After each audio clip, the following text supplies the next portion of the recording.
I'm going on a year with my in-garage golf simulator. It has been awesome. I've lowered my handicap from 11 down to 7.5. Now that's a lot of hard work with that. It's not just magic, right?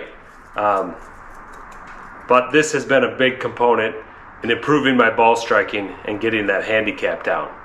In my build series, I showed you step by excruciating step how I built this myself and put this unit together for a very affordable price. And the screen is holding up great. Everything's holding up really well, like the SkyTrak unit, but there are a few little tweaks I would make if I were to build it over, and I'm going to show you those now. The first thing is the turf on the rubber mats. The setup works extremely well. During my initial install, I used double-sided carpet tape to hold the turf to the rubber mats, and that didn't work so good. I had to clear this entire unit out to do a coating of the floor, which worked fairly well. That tape didn't hold that well, so I was able to roll the carpet off, move the mats out easily. That was part of the problem though, that turf was not sticking very well to the double-sided tape. So what I found works better is to just use some small 3/4 inch long wood screws and just screw that carpet right down to that rubber mat. This easily goes into the rubber mat, holds it nicely. You can pull them out if you ever need to, take the turf off, and you're not dealing with that tape that doesn't really hold that well. So that install was easier than tape. The screws are cheaper than tape, and they don't look bad either if you take your time and lay them out properly. And they hold better than the tape for sure. You can get them wet, take them out, put them back in, non-issue there. So that's definitely one thing I'd recommend on that turf to hold it to the mat. Just get yourself some short wood screws and screw it out. The first thing is the impact screen. You can notice there is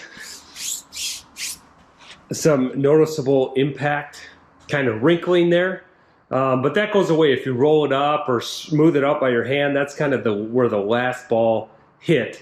But otherwise, there's not really a memory to this thing. It's holding up pretty good. And the stitching and the weight bar in the bottom, initially I had some problems with that cutting through. And you can see it started a little bit there again. I'm using a very heavy weight bar because my clearance to the back is about 18 inches, and that prevents the screen or any balls from hitting the wall behind it. But you could probably get away with a PVC pipe and it would be less susceptible to that breaking through. But otherwise, even I went with unfinished edges here. There's no change to those unfinished edges at all. The curtain setup with the pipe support has been perfect. No complaints there at all. They are doing very well. I would not change a thing there. My chain drive crank mechanism to raise and lower the screen has also been perfect. I wouldn't change a thing. Very low cost, effective option. Very quick to raise and get the screen out of the way. Take back part of your garage. I used rubber stall mats on the concrete floor with a AstroTurf over it. It does a pretty good job at deadening the ball once it comes off the screen. It could be better. More of a foam material instead of rubber would probably soften that a little bit better, and it would be lighter and easier to move around. So if I did it from scratch again next time, I'd probably use foam interlocking tiles under this instead of the heavy rubber mats. I went with a 3-foot by 5-foot Country Club Elite mat, hitting mat, and so far I'm very happy with it. You can hit it quite hard. It's not hard on the wrists. It isn't a perfect replication of real turf, but it's pretty darn good, and I'm happy with it. And the wear and tear is very minimal. I rotate it once in a while, but there's not too much of a memory to this, even though I've used it quite a bit. You can see there's no obvious signs of wear and tear where I've been hitting it. It looks quite good yet. Now the SkyTrak unit, as I said, the data I'm getting from it is very reliable and accurate. I'm able to take it out to the course with great success. The only negative, there's some negatives about it. One, it has to sit to the side of your ball.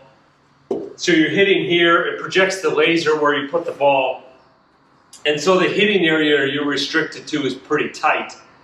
To move the wear and tear around on the mat, or for different people, you gotta, move the position of the unit here. I've got it just on a separate piece of turf to make it at the same level as my hitting mat.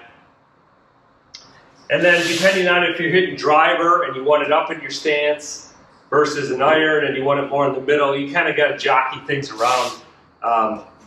My setup, I allowed for that. You can see I didn't fix the hitting mat in place at all. That's part of the reason for that, just to allow some flexibility around the SkyTrak unit. Some of the other units sit behind you, and as long as the ball is somewhat in front of that, you're good to go.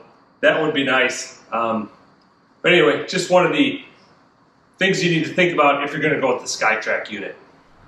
Then of course we have our top throw projector that I tucked up between the garage doors. The image quality is great, reliability, I've had no issues with it, but it could be a little bit brighter, and I'll show you that right now. It is a nice sunny day. I've got both garage doors open, and that means with the projector on, you can barely see anything. I'm gonna close the doors. We'll see what it looks like. As that goes on, you'll see.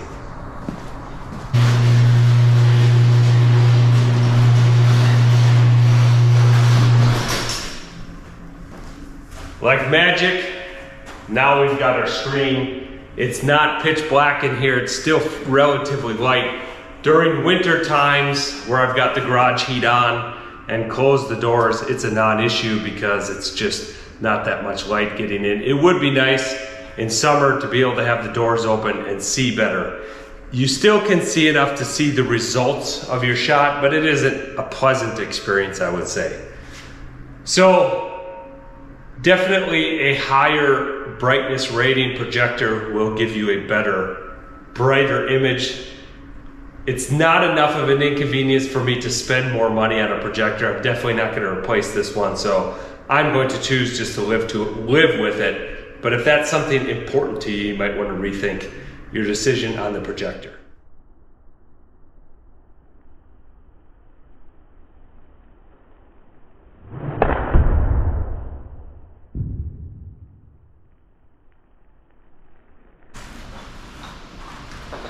Overall, the experience of having a golf simulator in my garage has been great. The first 12 months, really beneficial. I like it, my kids like it, and it's helped my golf game. And even if I only have a couple minutes to hit a few balls, I'm waiting for the family to get in the car, I can come hit 5 balls without turning anything on and just focus on centering my impact on the club face.